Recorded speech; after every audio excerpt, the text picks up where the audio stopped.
All right, welcome back to From Within She Rises, a space where we explore what actually takes place when we rise from the inside out. So today's conversation is one I've actually been so excited to have, and we brought Nikki over. She's a compassion-based therapist whose work really bridges the gap between spiritual awakening and what's happening inside of the brain and the nervous system.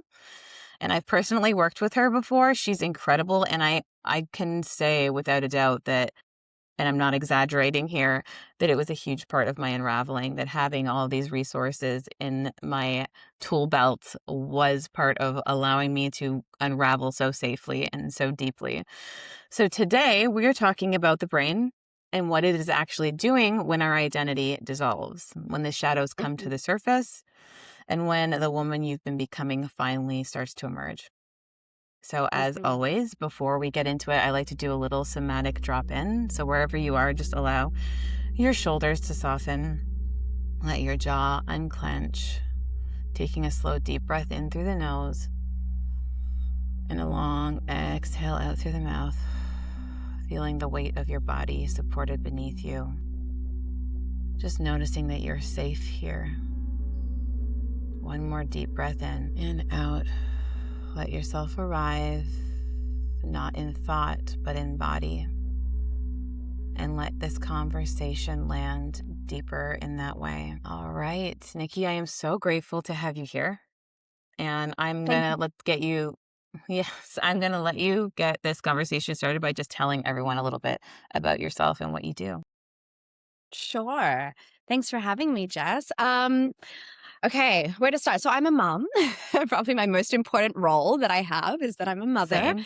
I'm I'm a mother, I'm a wife. I live in Bali in Indonesia, which is where I grew up. I am a licensed psychotherapist. I am an author, a compassion-focused educator and trainer. I work with men and women from all over the world, all different walks of life, predominantly in a therapeutic sense. I work with people a lot around nervous system dysregulation, a lot around shame and self-worth, I guess, conflict, a lot of identity stuff, a lot of transitions and what have you. My background, I actually used to work predominantly within the space of disordered eating and eating disorders. So my background, my undergrad is in health science and my master's is in psychotherapy. And so I kind of segued into that because I was working a lot with women that had eating disorders and very quickly realized that this is not a food problem. This is a very Yes. much a shame and a mental health problem. So that led me into doing my training. From there, I worked with drug and alcohol addiction for a couple of years. And then I started private practice. Then I did additional training with Dr. Gabor in compassionate inquiry. I fell in love with a lot of compassion-focused perspectives around therapy, so including Buddhist psychology and other forms of compassion-focused therapy. And nowadays, I have, I guess, two kind of businesses, one being my therapeutic role, and the other being very much I support other clinicians, coaches, therapists, health practitioners, spiritual mentors around the psychology of entrepreneurship and in training Mm. them to become really safe space holders through our compassion focused coaching certification, which is what you did. And yes, that is what I did. And it's interesting because what you said, obviously in my past I was a women's health coach, and that was one of the big things, was really realizing that they weren't coming to me really for a physical transformation. It was for so much more, and that's why I ended up doing your certification, which led me Yeah, here. exactly. Yeah. And so if anybody's questioning whether they should do this certification, they should. Yeah, so that's me in a nutshell, I guess. It's a good nutshell, I will say. Thanks, So Jess. let's dive into the identity death, because you've been a witness to mine. I'm a complete I have. 180. I have, So and let's I'm a talk witness to about, many people's identity death. I can only imagine, like, that's literally your Yeah, job, is also a it's witness. You know, literally my job. you had this long list of beautiful things, but your job as a witness, you are literally a witness of That's literally what I people's do is to it's beautiful. Yeah, yeah, and I actually was on a podcast a little while ago where we were talking about something similar and about this kind of like shedding of old identities, and that is, yeah, literally what I do in a nutshell. Even in business, like even when I support people in entrepreneurship, in order to become the version of themselves that has, the business that they want, they are shedding identities and versions of them that have told them that they can't have it. All I do all Yes. day, every day is not tell someone what to do, but rather give them that reassurance and the support and the reflection and the mirroring that helps them Mirroring. to realize that it's possible and that it can be done in a really safe way. And so it's honestly like such a privilege because it's such a beautiful part of the human experience that I get to be a part of day in, day out. Yeah. You don't Yeah. really notice that, but you are both a witness, and your job is definitely to be a mirror, Yeah. which can be Yeah. triggering. At this Yeah. point, I remember like sitting and learning all these beautiful things, these beautiful modalities, these beautiful tools to put in my belt with you.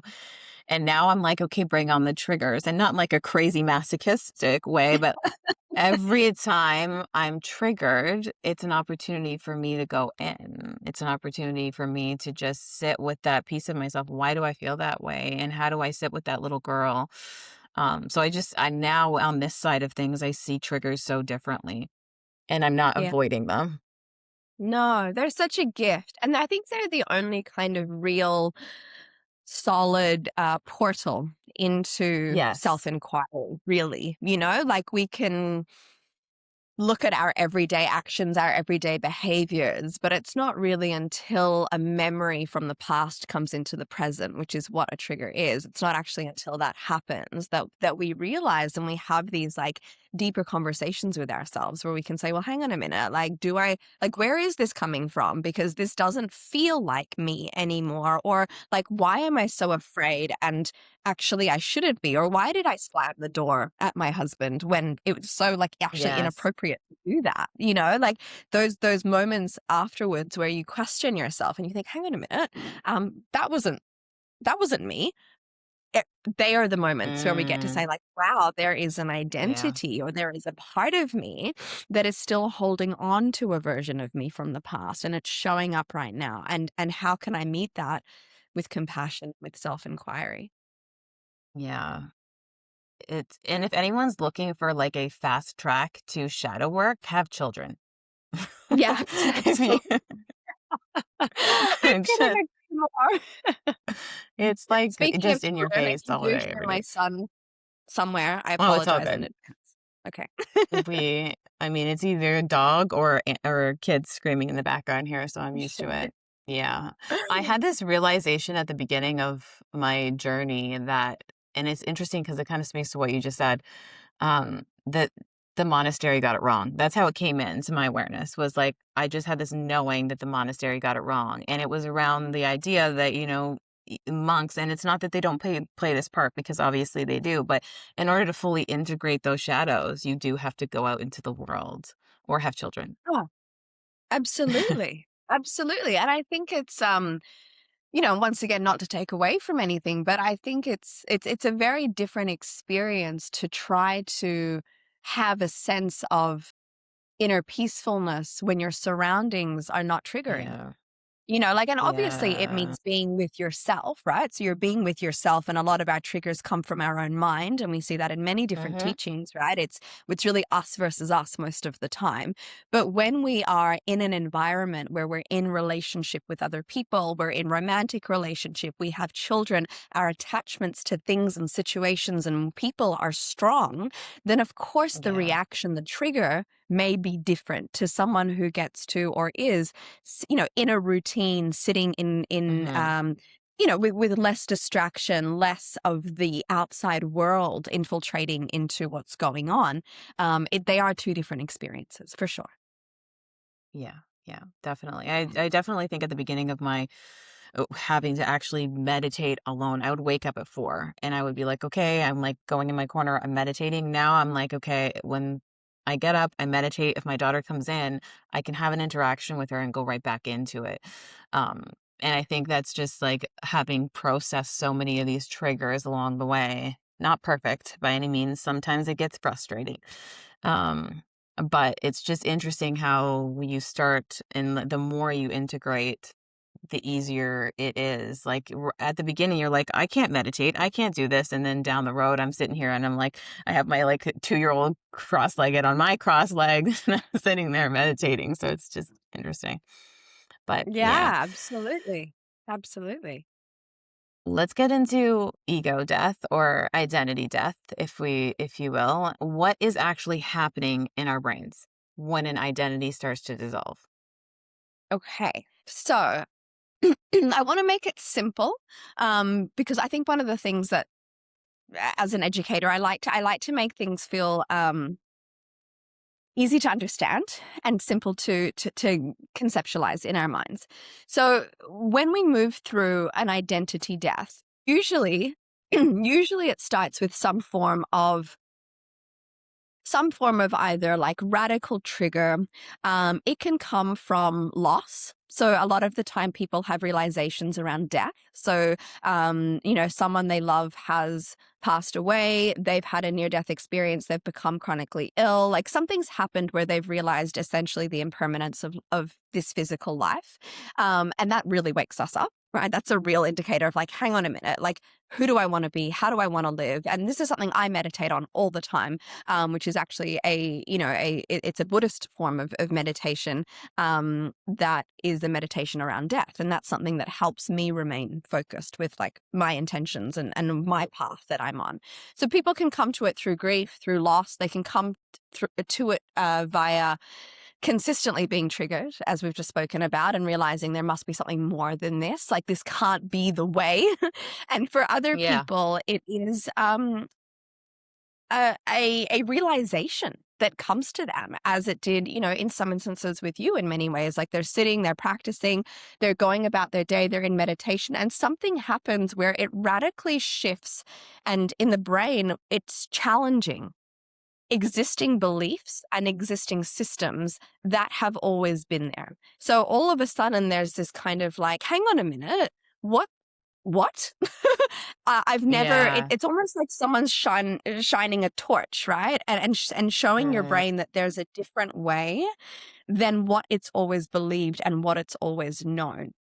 And so from a brain perspective, there's a part of our brain where, it's hard to compartmentalize your brain into specific sections. It's not necessarily how that works, but there are definitely different areas of the brain that are responsible for different things. And those areas communicate together via neural pathways that create an experience, a thought, a memory, action, behavior, whatever it might be, right? Something that goes on inside our body, processes and systems.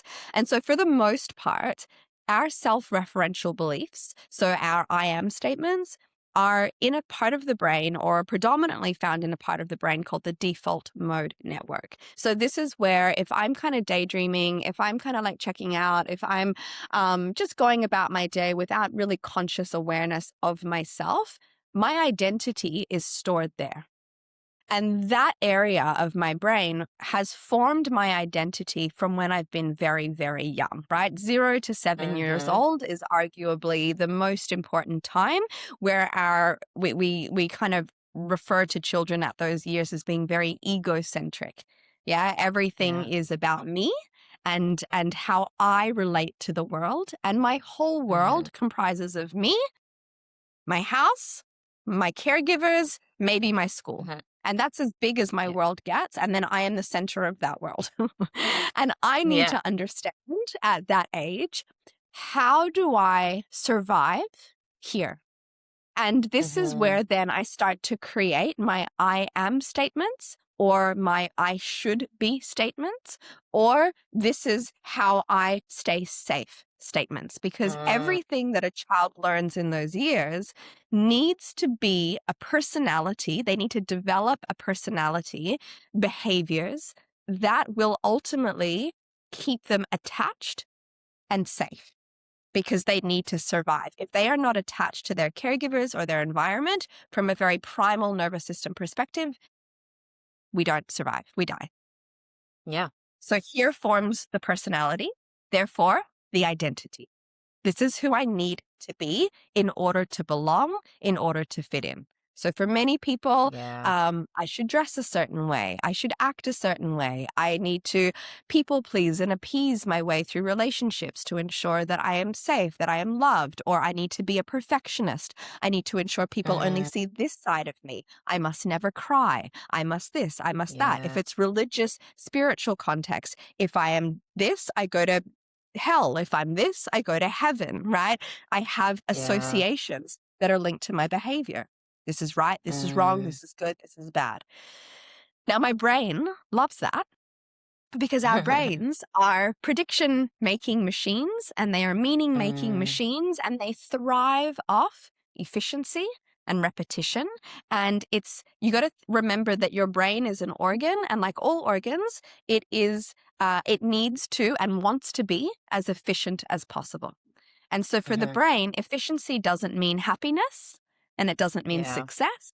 It just means the repetition of the neural networks that are the most, what fires together wires together. The networks that are the Uh, most used are the ones that are the fastest to access. Therefore, they use the least yes. amount of glucose. Therefore, they are the most efficient. Great. Mhm. And these neural networks keep me safe. They've kept me attached. I'm alive until Yeah. this point. So why would I change them? Why would ya? Why Yeah. would I? Right? Because this is working. So on Yep. top of all of that, all of this is happening subconsciously. So this is where then Yes. I become an adult and my blinkers are on and I'm just going Yep. about my life. You know, my brain is just predicting from the past, okay, if I act like this will happen. So better not do that. Better act like this. Better do this. Better do Mm, that. And it's for the most part up to 95% subconscious. And yeah. then we have a realization, an awakening, a something. And all of a sudden, my brain or me, I kind of freak out about that because it makes me question all the patterns. It makes me Everything. question the I am statements. It makes me Mhm. question my predictions. It uses a lot of energy because now I'm being forced to try to create new neural pathways in my brain. My brain Mm, doesn't like that. I start to feel exhausted, maybe depressed. yeah. Yeah, I feel resentful. I get frustrated at myself, at the world. I feel a sense of grief, a sense of loss. I don't really know where I belong. I don't feel like I can have conversations with my friends that mean anything anymore. Nothing really Yeah. means anything anymore. It's really hard for me to fit in. And then I feel like, what's Yes. wrong with me? And this is usually where someone Yeah. comes to my world and they say, I need Yeah. therapy. What's Yeah. wrong with me?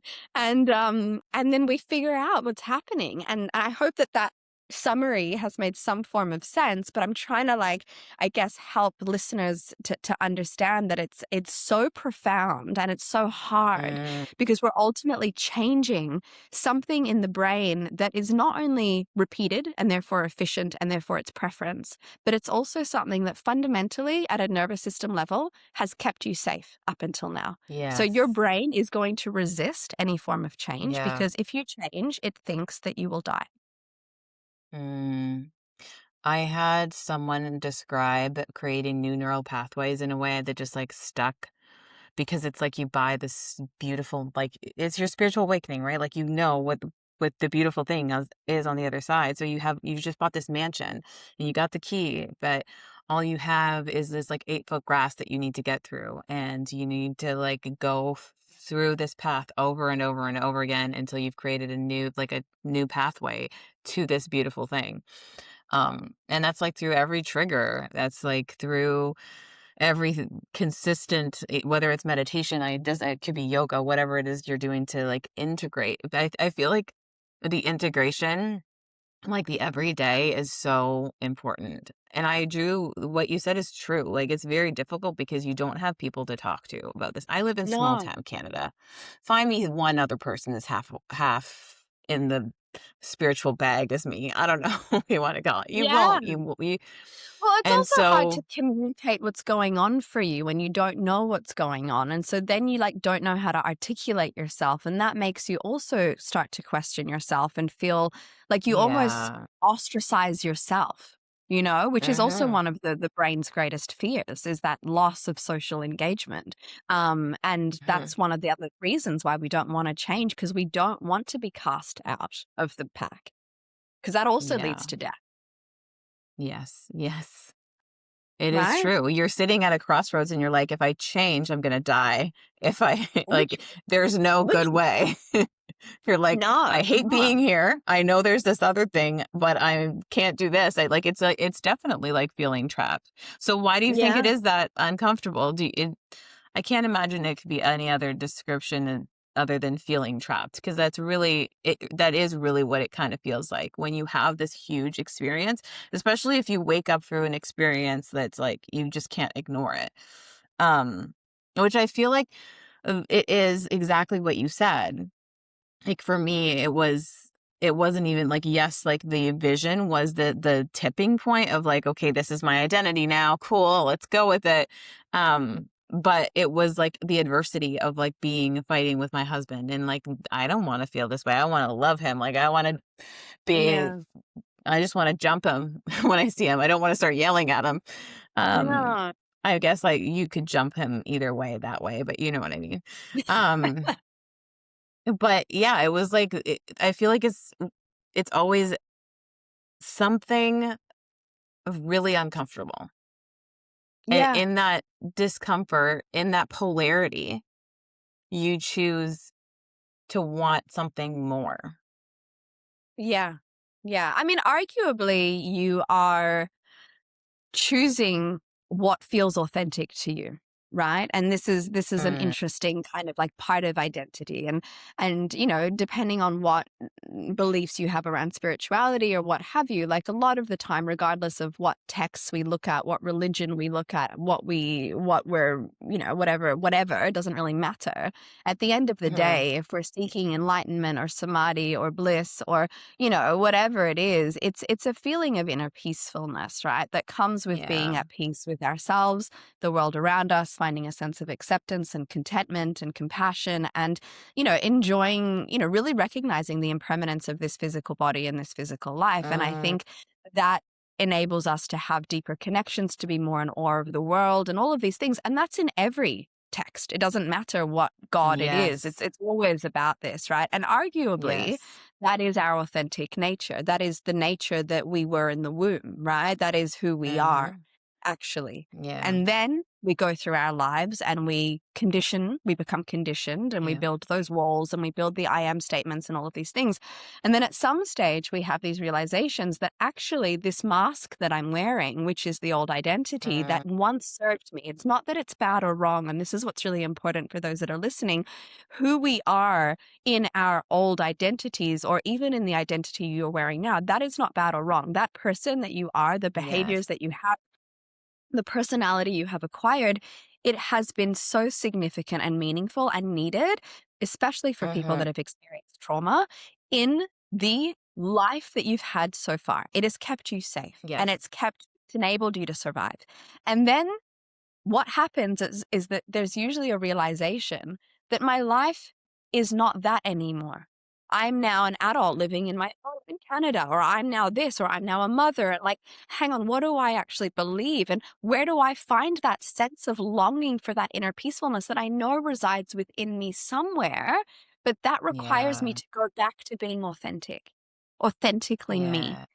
And if we had to sacrifice our authenticity as children in favor of attachment, then it's going to feel scary. Yeah. And I think most of us do have to Yeah, I sacrifice would say, that.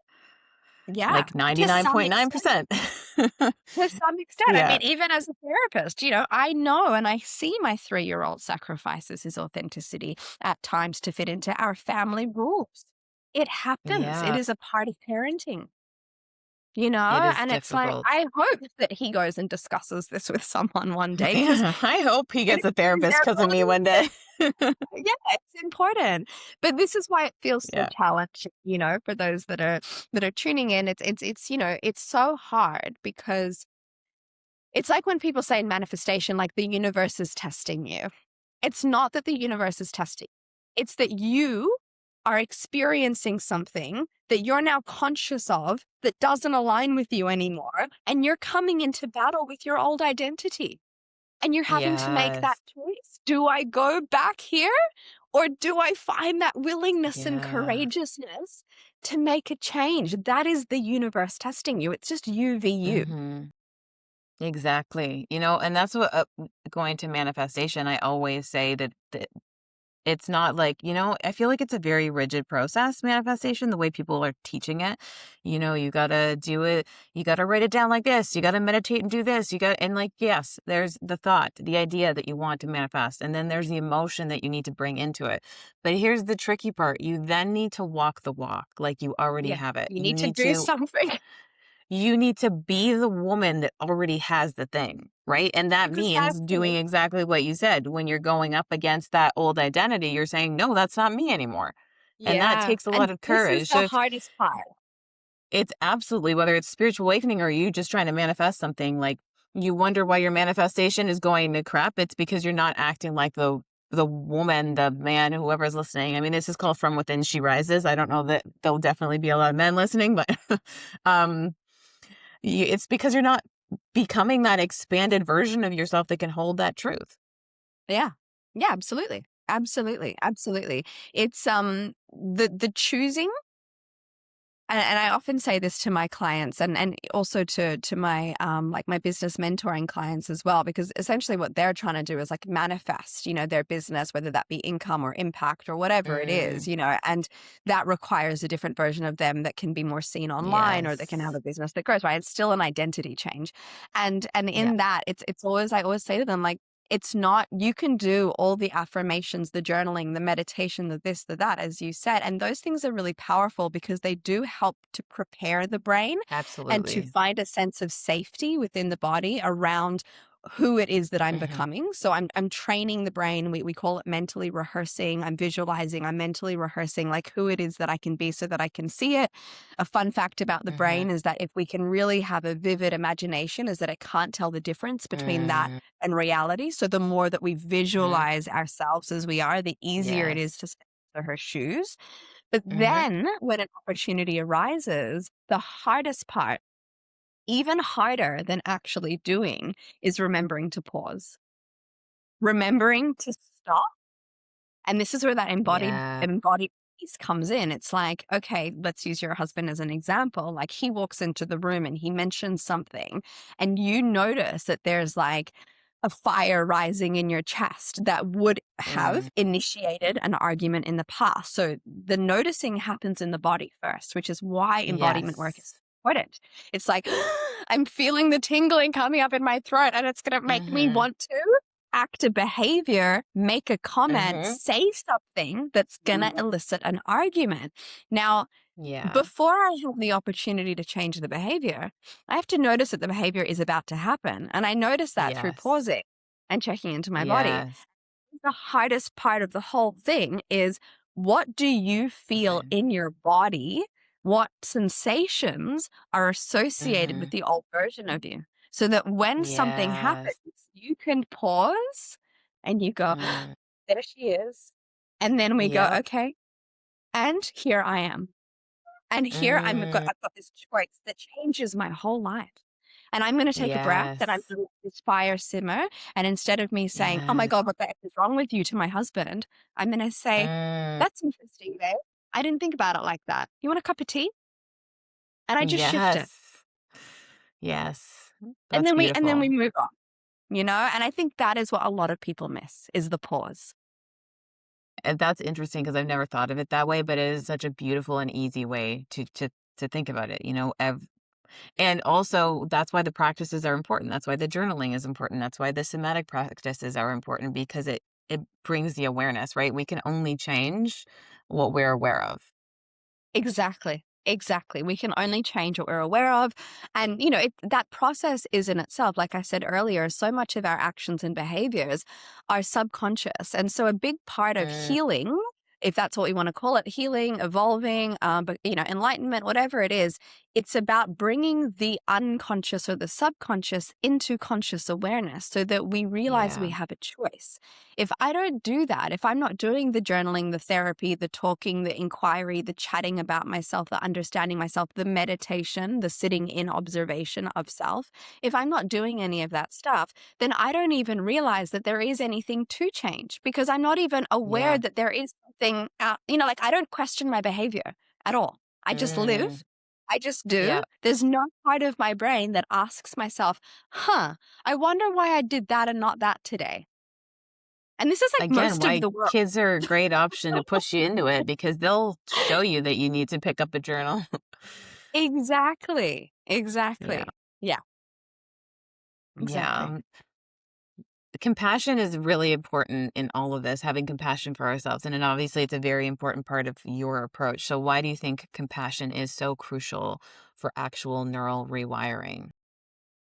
I think what tends to happen is when you're wanting to rewire, right? A lot of the time we don't change because the fear is so strong, right? If we come back to what I was saying before, we have our default mode network, we have our identity. Our identity then governs a lot of the way that we see ourselves and the way that we see our world. That then filters another part of the brain that's called your reticular activating system. That reticular activating system is basically the filter of your world and what you choose to see and how you see it, and therefore, a lot of the time, how you live. And so if I'm starting to change something or if I'm starting to notice different things, I'm going to have my amygdala, my fear center of my brain, that's going to fire up every time I want to see something different. Every time I want to believe something different. Every time I want to act a different way, it's going to send off an alarm bell that says, this isn't how we do it. This isn't how we see the world. This isn't what we've been trained to see. This isn't who we are. Get back in your box because that's where you Yes. belong and that's where you are safe. Mm, And what happens is the more we try to change, the louder, some people call this your inner critic, the louder your inner mm, critic gets. For some people, the inner mhm. critic actually represents people of their childhood who have Yeah. been the reinforcers of the identity. That could be a parent, it That could could be be a my teacher, mother. it could be your mother, it could be a spiritual mentor, it could be someone from the church, it could be, I mean, I've experienced all different Yeah, inner critics with different I can clients, right? imagine. Yeah. And it gets louder and it gets louder and it gets louder. Now, its role is one of protection. So we don't hate the inner critic. We understand that Mhm. once again, it's trying to keep me safe by holding me in my old identity. But Mm, if I listen to that voice, which can get very yeah. mean, right? It can become very Yeah. like, what the F is wrong with you? It can become very like, you're an embarrassment to society. You should be ashamed of yourself. It's going to make you feel guilty. It's going to make you feel all of these Yeah. things. That is a fast way for me to A, never change, B, become very self hating. So, start to really despise myself, and C, it's a fast track into depression because I start to feel so trapped that I end up suppressing everything that's going on for me and I just lose the joy in my life. And so compassion Yeah. is the ability to identify that all parts of me are trying to keep me safe, to understand and Yeah. accept the role of all of that, and to be this kind of like all seeing, all knowing, wiser version of me that can say, I know that this is really hard. And I know that this is really challenging. And I know that you're trying to keep me safe. And also, I'm going to be right here with you whilst we take this leap. And we're going to check into ourselves together to make sure we're safe after the fact.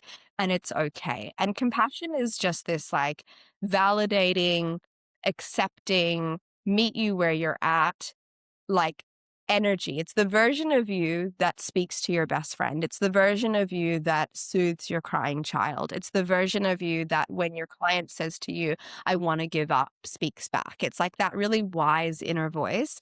And if we can Yeah. develop that voice just as much as the inner critic is there, when it comes to identity shifting, what happens is that the compassionate part of us can compassionately challenge the inner critic. It can keep us Mm, on track and it can ensure that we don't end up feeling not only resentful and self hatred, but also that fear and the depression. It's like that reminder that no, you're mhm. okay. You're okay. This is hard because it's meant to be hard. It's meant to Yeah. be hard. We're designed biologically for change to be hard because the brain hates change because it can't predict what's on the other side. And compassion reminds Yes. us of that. And sometimes we Yeah. need as humans the reminder and the validation that this is hard because it's meant to be hard, not because it's meant to be Mm. easy. Yeah, that is really beautiful. I think a lot of people also call the inner critic, I believe it's kind of around the same thing as your ego, right? And then Yeah, everyone's chasing this ego death. So I feel like maybe we need to reframe this because it's not about killing your ego.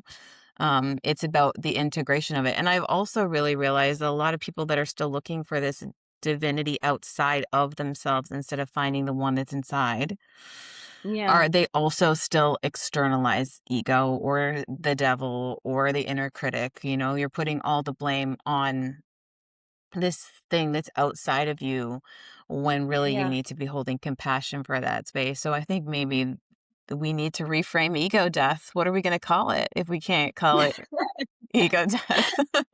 I mean, maybe ego acceptance, I think it's something that the ego has a role. It has a very, very prominent and important role of survival, of keeping us safe, of ensuring that we do fit in, that we do feel like we belong to in and to a point of time. The ego is also we have a very healthy version of the ego, and that's also the version of us that is very aware that we live on Earth and we are walking amongst other humans and that there are rules Mhm. and expectations and things to live by as well. It's the ego that helps me Yeah. to know what is appropriate and what is not in certain situations. Because the reality is, like, I can be so in another world with Mm. my spiritual awakening that I actually Yeah. don't even live here anymore. And I think it's the ego that Again, can keep kids us help with grounded. that. They force you to keep one Yeah. foot on the ground.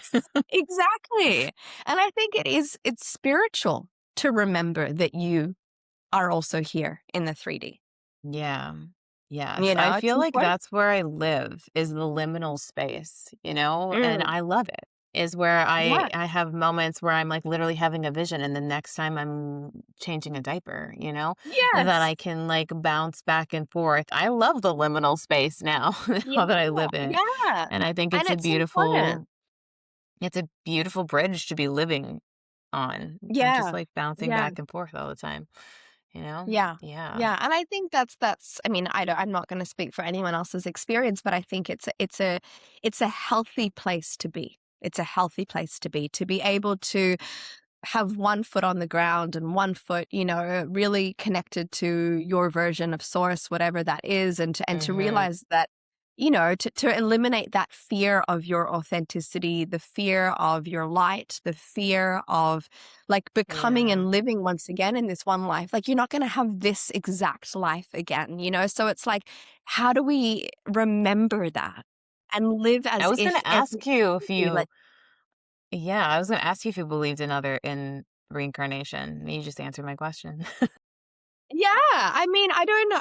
I believe I don't to be honest, like You to don't be know. perfectly honest, I don't know what I believe, but I believe and Mm, I know that I'm not going to have this exact life again. Whether my soul and my absolutely. spirit then goes and I never come back to earth and I never come back to another Mm, body, I don't know. Whether it be that I do, cool. What I know is that I just yeah. don't have this again. That's all I know.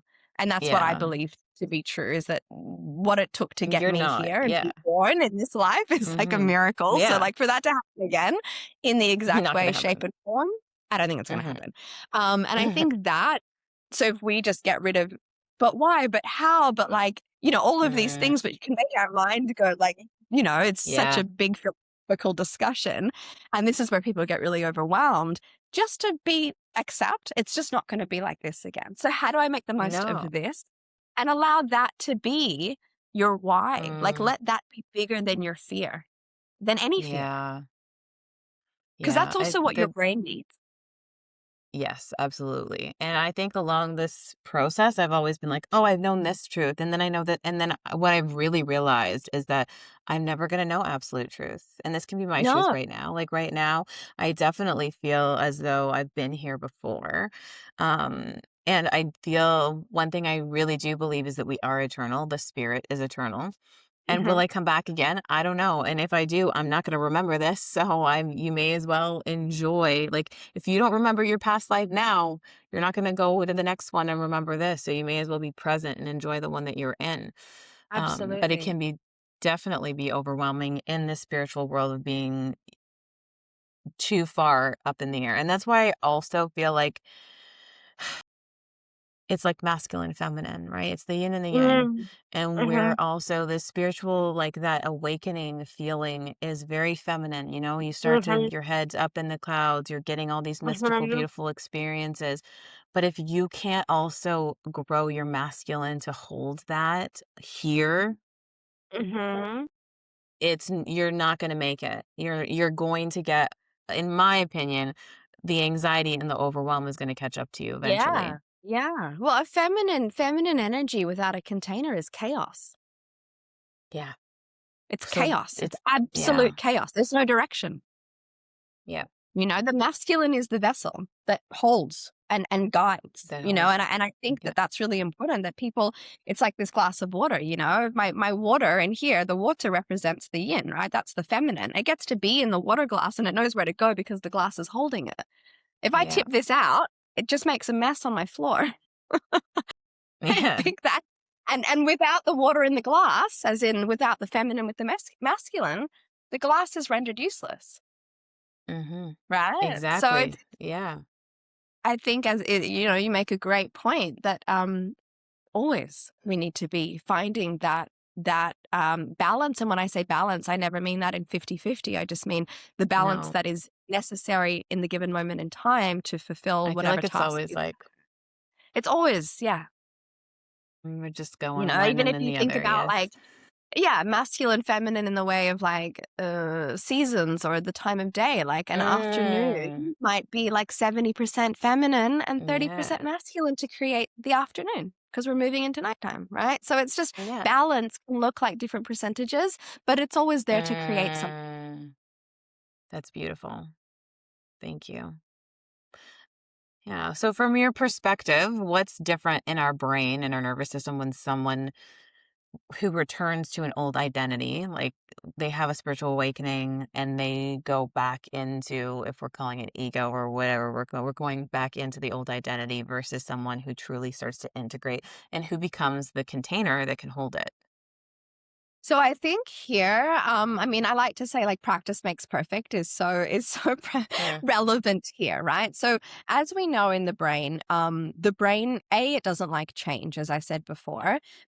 B, it thrives off predictability and Mm-hmm. efficiency, and our neural pathways only strengthen the more something is repeated. So that from a brain perspective is really important to understand. What that means in like everyday terms is that you're not going to be the version that you want to be unless you are visualizing it, acting as if it's already true, walking the talk, making conscious choices that your brain actually sees the evidence that being that person Mm-hmm. isn't going to lead to you dying.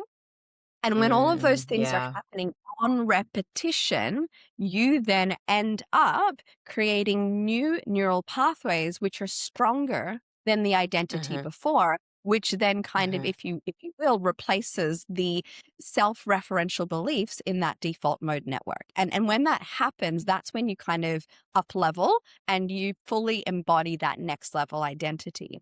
When someone keeps reverting back to their old self, it's usually in my experience or from my perspective, it's when the conscious awareness of like we were talking about before, that like I'm noticing that I'm about to do something Mm, and I'm going to yeah. conscious change, right? So that conscious awareness piece and the integration of that into everyday life is not happening, coupled with my fear is so big that the fear is overriding my decision to change. So my nervous system, in other words, has become so activated, whether that be in fight or flight or in shutdown, that my entire Mm-hmm. system, but you know, it does once again biologically, it's doing its job. That it just says like, this is too scary, this is not safe, Mm-hmm. and I'm not going to let you do this. And this is where we see people that say one thing and do another, or you see people that are Yeah. constantly sabotaging their success, or they're constantly procrastinating, or they're constantly Mm, repeating toxic relationships. Cognitively, mm-hmm. I know that I want X, Y, and Z, but I keep putting myself back into situations that force me to be the old version of me. Why? Because Right. familiarity equals safety, and safety in my Yes. brain is founded on predictability, not about happiness, like I said before. So, have nothing to do with happiness. Your Mhm. brain doesn't care if you're happy or not. It just wants you to be Yeah. safe. Yeah. Yeah. And it sounds dramatic because you're literally saying that your ego or your inner critic or whatever we're calling the other version of yourself, your old identity is fighting for its life, but that's literally what it's doing.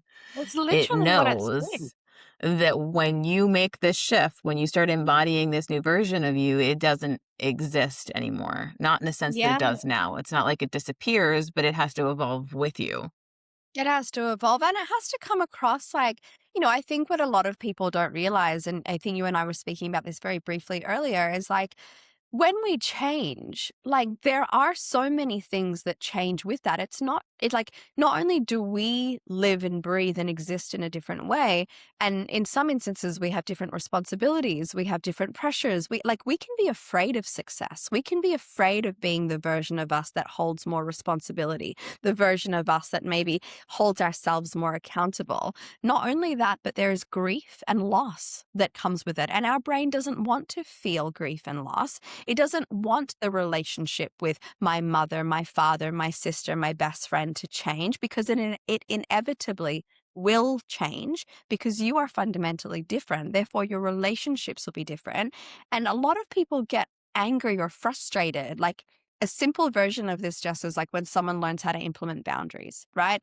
When someone learns to implement a boundary, they all of a sudden feel this sense of like empowerment. Oh, yes, I can say no. But the other person on the other side who's never experienced you saying no, they also have to get used to you saying no, Yeah. right? That creates a dynamic shift. That creates a change in the other person. They have to relate to you in a different way. Their brain is also shifting. Who is this person to me and how do I relate to them? There's so much Mm. going on. And that in itself is a lot, especially in family dynamics and especially in Yeah. dynamics where there are like my identity really needs to be like this in order to fit in here. Mm. So in Mhm. those instances, and I see this a lot when there is change and there is religion involved. So like the Mhm. person comes from a strong religious background whereby all of a sudden their beliefs are maybe like they're not quite in alignment and it means they may lose their community. That's a huge Yeah. loss, right? That's very scary for Yeah. somebody. The other instance where I see this is in culture. So, a lot of my clients, as an example, who have an Asian upbringing and Asian culture, and those Mhm. cultural norms, beliefs, and traditions mean that they need to show up and live in a certain way. And then all of a sudden, they don't agree with some of that, or maybe one of them is, chooses to not pursue a certain career path or decides not to get married, right? Very Yeah. simple things for some of us, but for them, it fundamentally goes against their cultural beliefs. It's huge. So to even talk about that, to even embody that, Mhm. to even like let your family meet your partner who you're not going to marry, the Yeah. fear there is so strong that I'd rather them just not meet that person. Yeah. Yeah. But then I'm always living in shame of my Mhm. partner relationship. And eventually that's going to like eat me alive. Yeah. Yeah. It's definitely gonna eat the relationship alive too. Yeah. Yeah. Yeah. So I mean, these, like, I think a lot of the time people, and especially social media, it makes us feel, obviously any social media post cannot go into the nuance of an experience to an extent because you've got 60 seconds, 90 seconds, 10 slides, like whatever it might be. It's Mhm. impossible. But I think what Mhm. happens is that people who are scrolling all the time, they're taking these bite-sized pieces of information about change, psychology, neuroscience, identity, religion, spirituality, whatever it might be. Yeah. And they can often get frustrated with themselves, like, "Why- this person's talking about it like this. Like, why can't I just do it? Like, it seems so Yeah. easy. Why can't I just do it?" And I think it's really important to understand the nuance of it and what's Mm. really happening on a psychological and a from a neuroeducational perspective. It's like, it's really hard. It's It not is. easy. It's really hard. And to like be okay with that, to like meet Mhm. ourselves with passion in that as we walk the journey. It often looks like two steps forward, one step back. And that's It really fine. does. If anything, that's Yeah. healthy because it means you're like, recalibrating every time your nervous Mm. system gets an opportunity to reset. And then we go forward and then we come back and then we go forward. Like that's healthy. It's steady. It's just sustainable. Yeah. Yeah. And I always say it's in the micro moments, right? Like people want to know how do you Yeah. get from A to B, but it's not, I didn't get from A to here. I literally, it's every moment. Like how do I meet myself with that? Like you said, the pausing was definitely a big thing. Even now where I'm at, I notice myself if I'm like reading a comment or something that somebody's left and I'm like perceiving it with my ego, if you will. Mm. And I take a second and I'm like, okay, how do I see this in neutral? So I now am at the point where like I'll pause and I'm like, okay, I can see it from the perspective that I just saw it. But if I reread it again from calm, it actually could mean absolutely nothing. And so Yeah. a lot of Yeah. times, like for me, I just don't even respond to a lot of comments because I'm like, I don't know if I'm going to respond incorrectly. And now I'm like, I just am like, okay, yes, I hear what you're saying, right? And which is exactly what you said about, if I'm having a fight with, if you're having a fight or I'm having a fight with my husband to just like take that breath and be like, I didn't see it that way. Okay. Yeah. Yeah. And we really don't realize that. I mean, people talk about, increasing your frequency because then it's upping the frequency of other people, but it's literally through exactly what you're saying. Because if I start pausing and setting boundaries and not having these, maybe we're used to having arguments and now I'm not participating, I'm not consenting to the argument, even if like for my mom and I, that dynamic of her always talking about bodies and me putting the boundary of like, okay, we're not doing this anymore. It had to Mm. shift her Yeah. whether she wanted to be shifted or not. I'm sure she still talks to other people about it, but not as much. I definitely don't hear it as much, and does it I mean, now I don't think it triggers me when she does bring it up. She's a whole new person. We won't get into that on this episode, but, Yeah. she's all manifesty and stuff. It's been a wild ride to witness. Um, but yeah, like we don't realize, like, exactly what you're saying from just a neuroscience perspective, how the our choices, our boundaries are literally shifting someone else's nervous system as well in the process. Absolutely. Yeah, all the time. And this is also where compassion comes in, right? Because a big part of compassion is ultimately it's the skill of empathy, right? So ego is also I'm still just me, my world, right? When I dissolve that in a healthy way, I'm realizing I'm not the only one that exists on this world, on this planet. It's not just me. There are other people around me. And those other people have their own lived experiences. Those other people Mhm. have every right to have a different perspective to me. Those other people may not understand things the way that I do because they're Mhm. fundamentally not me. And so Yeah. compassion enables me to be able to it doesn't even mean that you have to accept what somebody else says or the way somebody else sees the world, but you can understand that they Mhm. have a different perspective and we can accept that understanding. And that's also a Yeah. huge part of compassion. Like if someone's struggling to meet your identity change, instead of getting angry at them, have empathy. This must be hard Yeah. for them. This Yeah. must be hard for them. I don't, you know, I don't get it or it makes me feel sad that our relationship is not the same because they're finding it hard, but can I accept and have understanding and have compassion for the fact that they're struggling with this? And then Yeah. that just shifts my anger and my frustration towards them to something that is a little bit more lenient, a little bit more of an exhale. It's not so dramatic. And then that gives that Mhm. person the spaciousness and the room to figure it out on their own. And that's really important as well. That's beautiful. That You is know? beautiful. I think a lot of people in this space feel like they have to leave behind toxic relationships and leave behind what they're calling toxic, right? But what I've not that my husband's always been amazing, but in this shift of identity, there's been like even leading to the shift, there was clash in certain things, and now in this shift, like he's not coming along with me at this point, and that's fine. But I really had this realization, and I think it was likely really due to you and all of the resources that I was given and the compassion based understanding that the most loving thing that I can do is to pause and notice that he has a different perspective and be okay with that and not walk away and just hold the space, like I'm here to hold space for whenever and whatever you're doing. when you're ready to do it, instead of, a lot of times the reason why we walk away, and I'm not saying stay in really toxic relationships here, No. that's not, No, no, but no, no, a no. lot There's of still boundaries that are needed, of course, but there's acceptance, yeah, where there's no yeah, harm to just accept that someone is different from you and they're making different choices. If the love is there,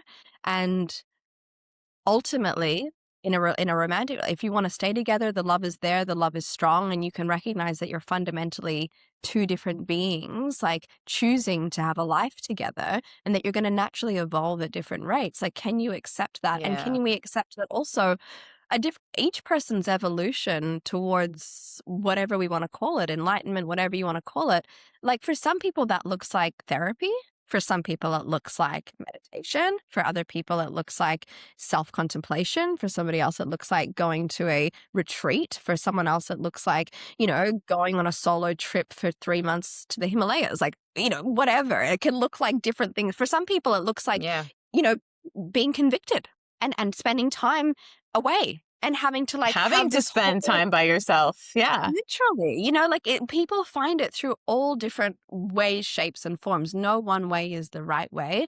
And I think that as well, having compassion for each of our journeys towards that is really, really important, so that we're not forcing any form of judgment or shoulds, and rather just allowing the evolution to happen the way that it needs to, you know? Yeah. Yeah. And it's Yeah. interesting you bring up being incarcerated, because some of the books in the Bible are written by people that are having visions in jail, you know? Mm, mm, So yeah, I mean, if anything, we can look at most sacred texts and see that the common denominator is that we're all trying to find peace and love and whatever we're calling it. And that the way to that is s- stillness. It's like spending time within yourself, yeah. whatever that looks Yeah. like. And there's so many different ways. Like you said, there's like Yeah. yoga, there's meditation, there's therapy, there's journaling. I personally like a mishmash of all of it. Yeah, I am Um, too. yeah. It depends I on, am too. today I need therapy. I've got like my therapist on call when I need him. I've got Yeah. the journal every day. I've got the meditation. I like a little bit wherever I'm being led, I go, I follow. Yeah. Yeah, I think it's important to find what works for you, and there are so many different versions of that, and different people, different seasons that help us in a different pace as well. People move at different paces, and that's really going to be so dependent on, yeah, so many variants and factors. Like we said earlier, the brain, the culture, the religion, the experiences, the trauma, the socioeconomic status, like all of this stuff contributes to someone's desire to shift and change, and how easy or not easy that is for a person. There's so much nuance in it. Yeah. Thank you so much for coming on here and having this conversation. For anybody who's listening, how can they work with you? Probably, connect with me on Instagram is probably the easiest way. It's just Nikki.Heyder, so Nikki.Heyder.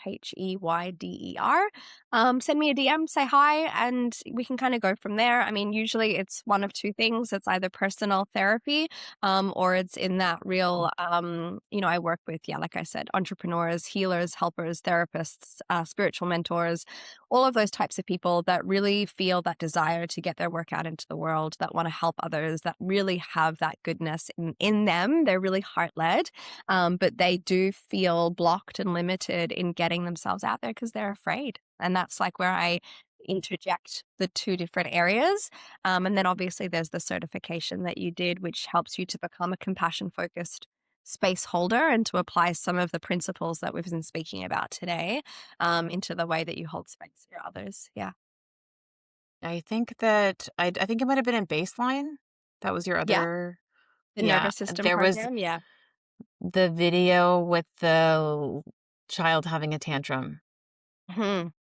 That one really stuck with me Hmm. because I realized that obviously kids are not meant to regulate on their own, but I really realized that I don't think adults are meant to regulate on their own. Like that stillness, that pause is you connecting to whatever that higher power is. Doesn't have to have a Mm. name. And that video like plays in my mind a lot. I don't know why. And also like have being a mother, my Mm. 4-year-old is very, very emotional. She has big, big Mm, emotions.